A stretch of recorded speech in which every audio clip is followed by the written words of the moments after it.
The turkey was still steaming on the table when my dad slammed down his glass and stood up. His voice cut through the laughter like a knife.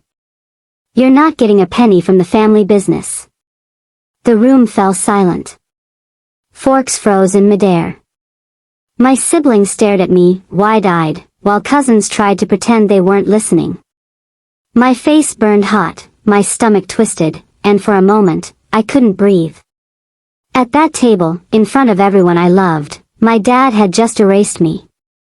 I sat frozen in my chair, humiliated, but deep down, one thought burned in my mind: he was going to regret it. Hi everyone, welcome back to the channel. Before I dive deeper into this story, don't forget to hit that subscribe button, give this video a like, and let me know in the comments where you're watching from. I love seeing where all of you are tuning in from.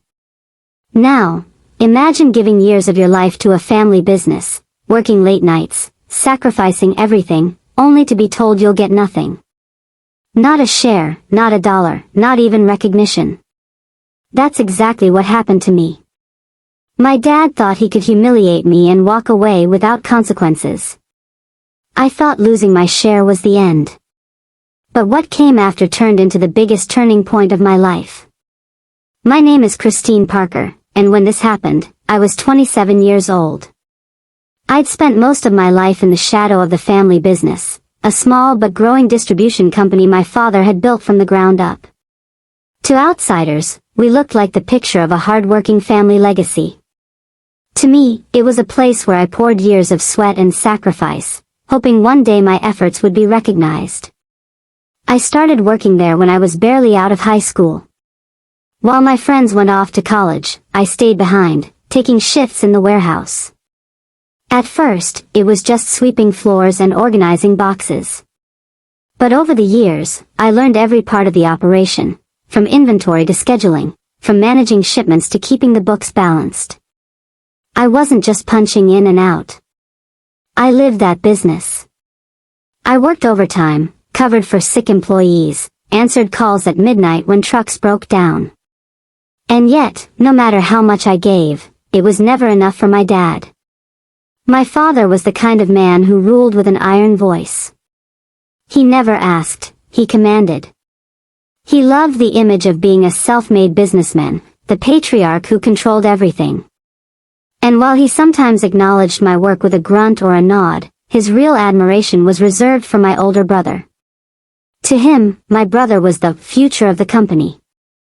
The chosen one. The golden successor.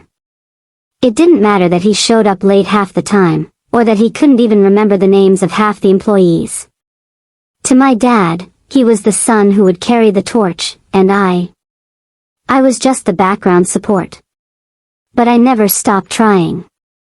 Some part of me believed that if I worked hard enough, stayed loyal long enough, my dad would eventually see my worth. By the time Thanksgiving rolled around that year, I was exhausted but hopeful. The business had just landed a big contract, a deal I had brokered myself after weeks of chasing leads and negotiating terms. It was worth thousands, and I thought, maybe this will be the moment he finally acknowledges me. Thanksgiving at our house was always a big event. My mom cooked for days, cousins came in from out of town, and the dining room table was stretched so long it barely fit in the room. Laughter and chatter filled the air as we all gathered around the food, the smell of roasted turkey and pumpkin pie wrapping us in warmth. I remember sitting there, my kids at my side, feeling a small flicker of pride. I thought maybe, just maybe, this year would be different. Halfway through the meal, as plates were being passed and conversations overlapped, my father cleared his throat. The room quieted instantly. That was the power he had. When he spoke, everyone listened. He stood, raising his glass. "I want to talk about the future of this family," he began. My heart skipped. This was it. The announcement. He went on about how proud he was of the company, how far it had come. My chest swelled. I had been part of that growth. I had given years of my life to it. I waited for him to finally say my name, to finally acknowledge me. And then he said it. "But when the time comes, the business will be handed down to your brother." He's the one who will keep this legacy alive. As for Christine Parker. He paused, his eyes sweeping the table before landing on me.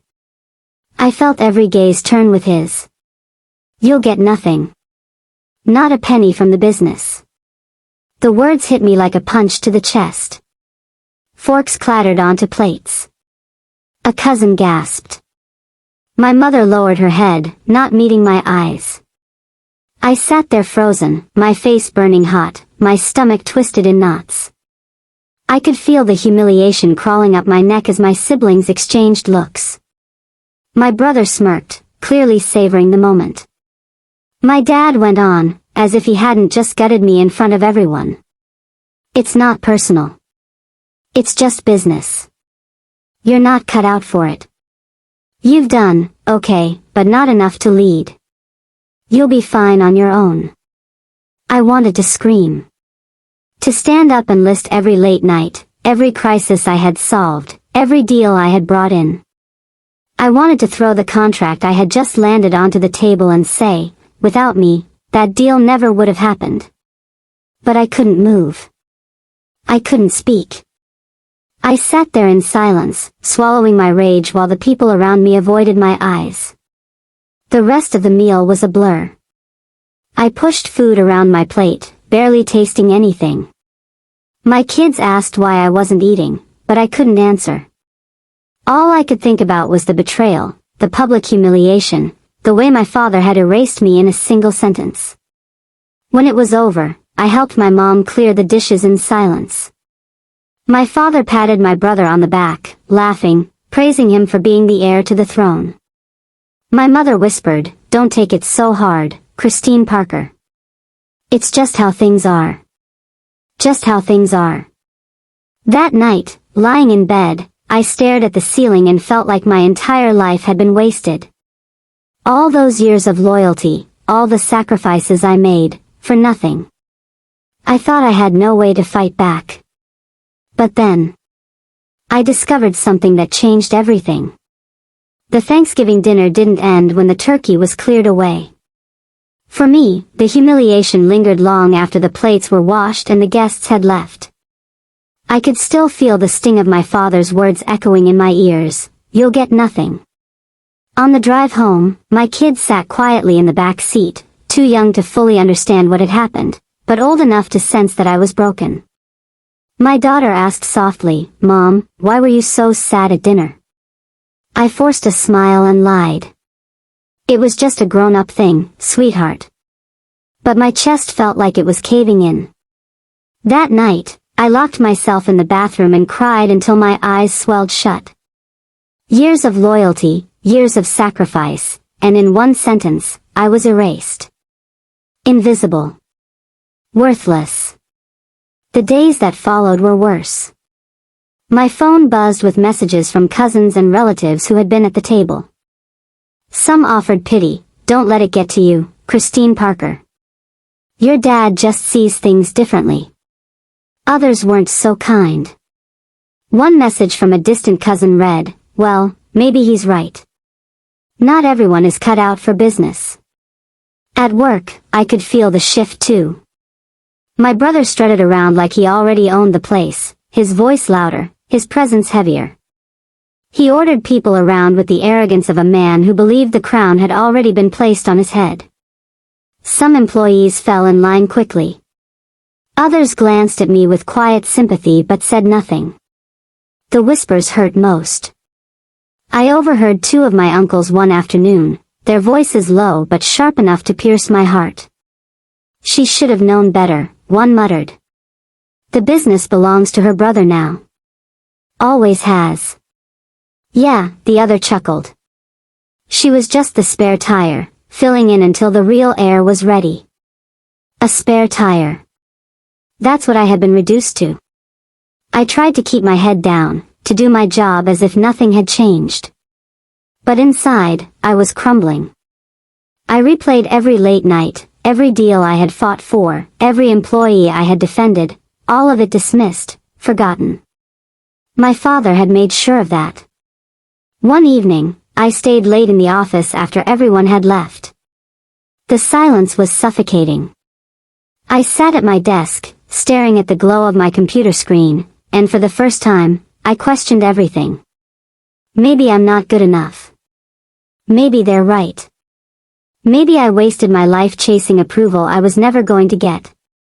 The thought was unbearable. I buried my face in my hands and sobbed. Not just for me, but for my kids, because what kind of example was I setting? A mother who worked herself to the bone, only to be told she was nothing. But in that breakdown, something shifted. I realized I had two choices: let their cruelty define me, or stand up and write a different ending. And that's when the anger began to rise. It wasn't the kind of rage that made you want to scream. It was colder than that. Sharper. A voice inside me whispered, no more begging for scraps. No more waiting for his approval. If he thinks I'm nothing, then I'll prove to him how wrong he is. A few days later, I overheard a conversation that poured gasoline on that fire. My father and brother were in the office next door, the door slightly ajar. I froze when I heard my name. She won't fight it, my dad was saying. She's too soft. She'll walk away quietly. My brother chuckled. Good. Then the business is mine. Finally. Their laughter twisted in my stomach. That was the moment I realized, they weren't just dismissing me. They were plotting against me. They wanted me out completely, erased from the legacy I had bled for. I walked away from that door trembling, but not with fear. With clarity. They thought I was soft. They thought I'd crumble. They thought I'd walk away quietly. But they didn't know me as well as they thought. That night, I sat at my kitchen table with a notebook and a pen, my kids asleep in their rooms. I listed everything I had done for the business, the clients I brought in, the systems I had streamlined, the mistakes I had quietly fixed before anyone noticed. The more I wrote, the more I realized just how much the company owed me. Without my work, so many of the successes my father bragged about wouldn't even exist. And that's when it hit me, the company wasn't as untouchable as my father made it seem. There were cracks in the foundation. And if I pushed in the right places, the whole illusion would fall apart. I wiped my eyes, sat up straighter, and felt something I hadn't felt in weeks: strength. I thought I had no way to fight back. But then I uncovered a secret about the business, one my father never expected me to find. After overhearing my father and brother laughing about how I'd walk away quietly, something inside me snapped. They thought they knew me. They thought I'd swallow my pride and disappear. They were wrong. The next morning, I went to the office earlier than usual. The place was still dark, the hum of the vending machine the only sound in the hallway. My father always kept sensitive files locked in his office, but I had been there long enough to know his habits. He wasn't careful. He trusted the illusion of control too much. I sat at his desk, flipping through drawers until I found a folder marked with red ink. When I opened it, my breath caught. The business wasn't as healthy as my father pretended. There were outstanding debts, unpaid suppliers, and contracts on the verge of falling through. For all his tough talk, he was barely keeping things together. I dug deeper. Invoices were overdue. Clients had sent warnings.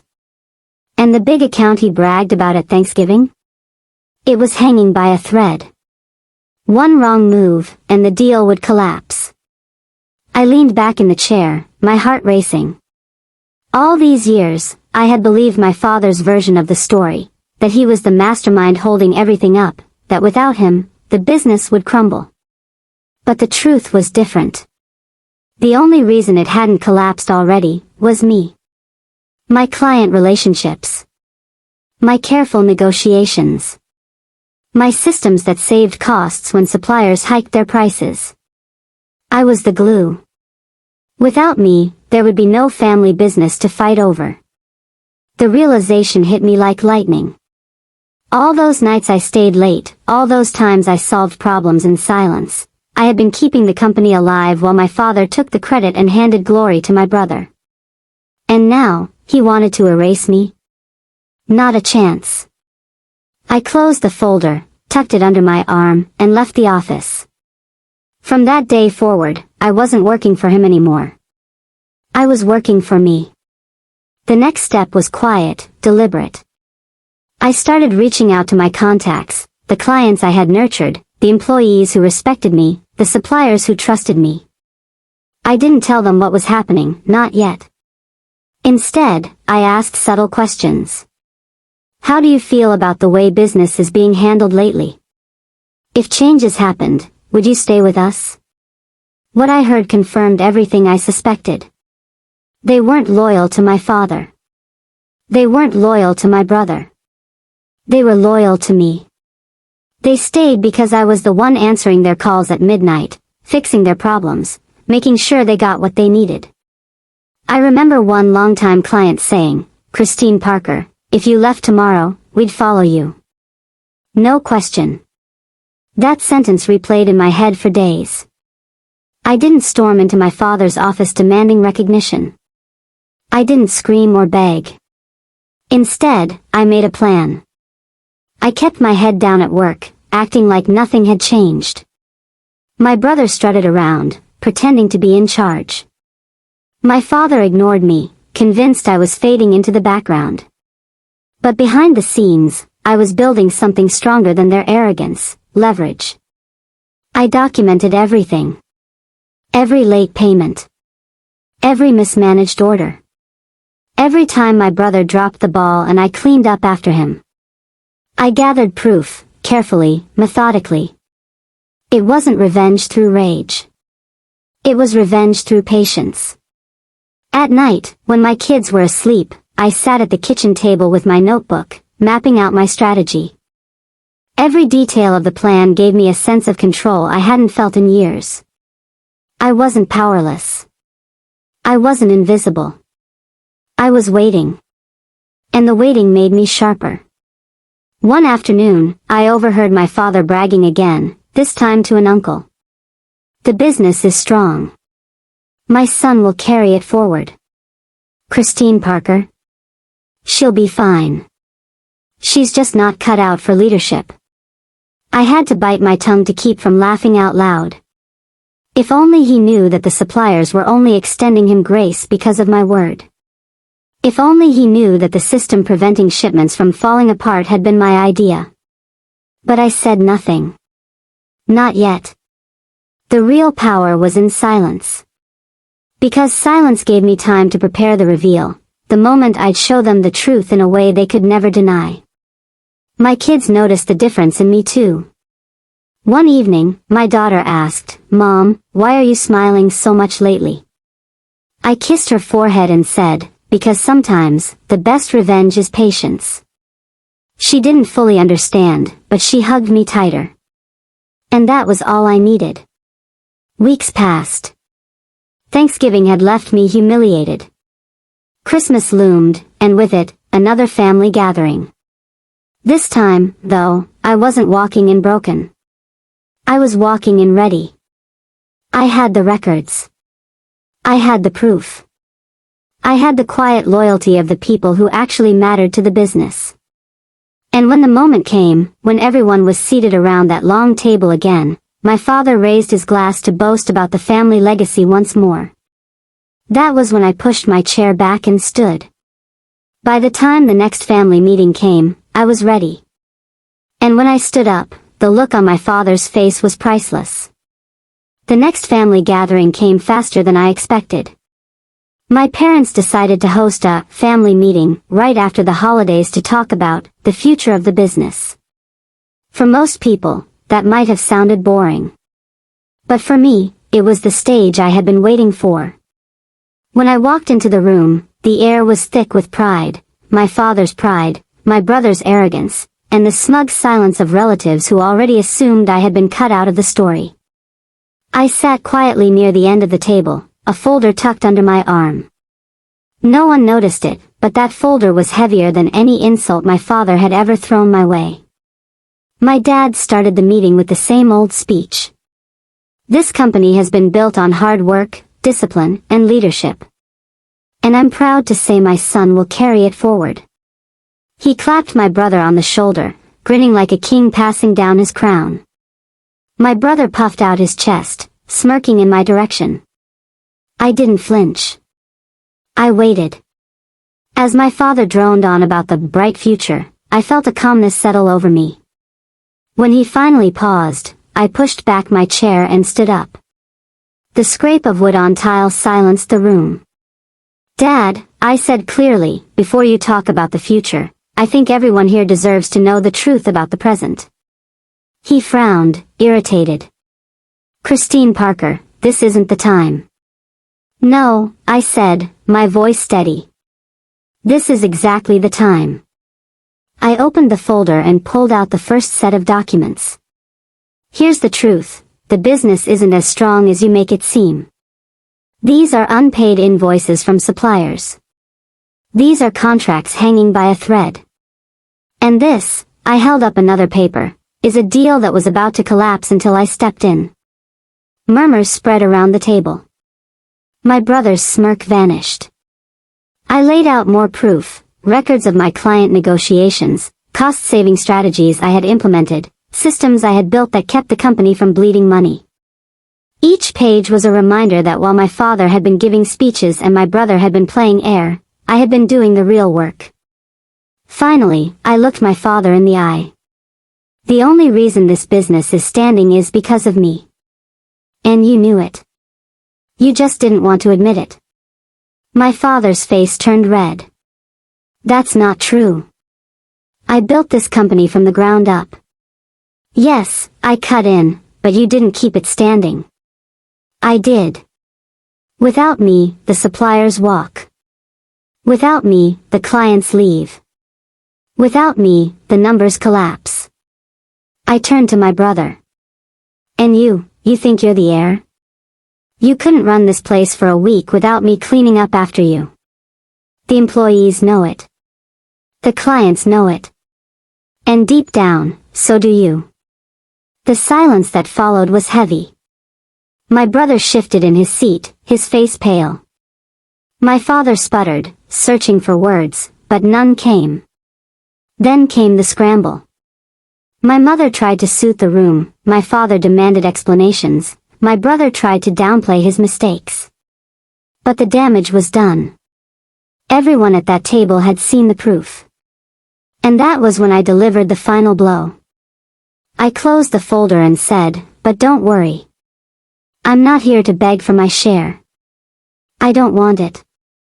I don't need it. Because I'm walking away." Gasps filled the room. "You think you can erase me? Fine. I'll erase myself. But here's the part you didn't see coming. I'm taking my clients, my systems, and my knowledge with me. And I'll build something better. Without you." My father's jaw tightened. "You can't just walk away. This is family." I met his eyes, steady. "Family doesn't humiliate you.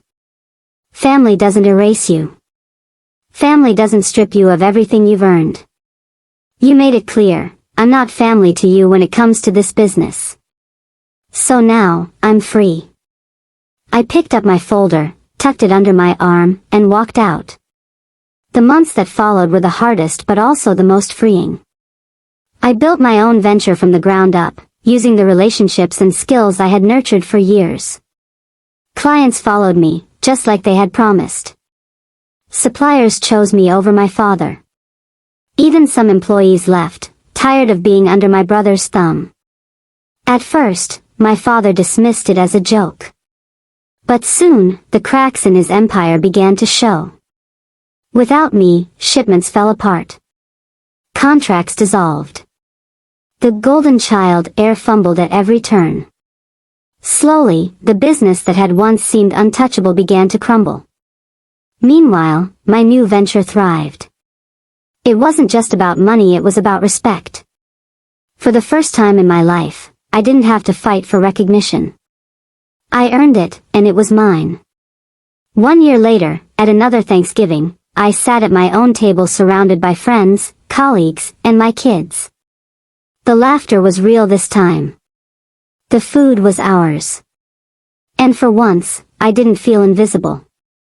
As I watched my children pass plates and giggle over spilled cranberry sauce, I thought about that night when my father stood up and humiliated me.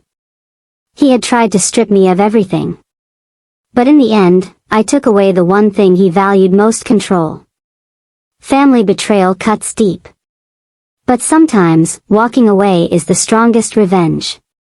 Because success speaks louder than any inheritance. Now I want to ask you, if you were in my shoes, would you fight to take back your share, or would you walk away and build your own legacy? Tell me in the comments, because I read every single one. And if you want more stories like this, don't forget to hit that subscribe button and ring the bell so you never miss the next twist. Thanks for watching, and remember, your worth isn't defined by what anyone else gives you.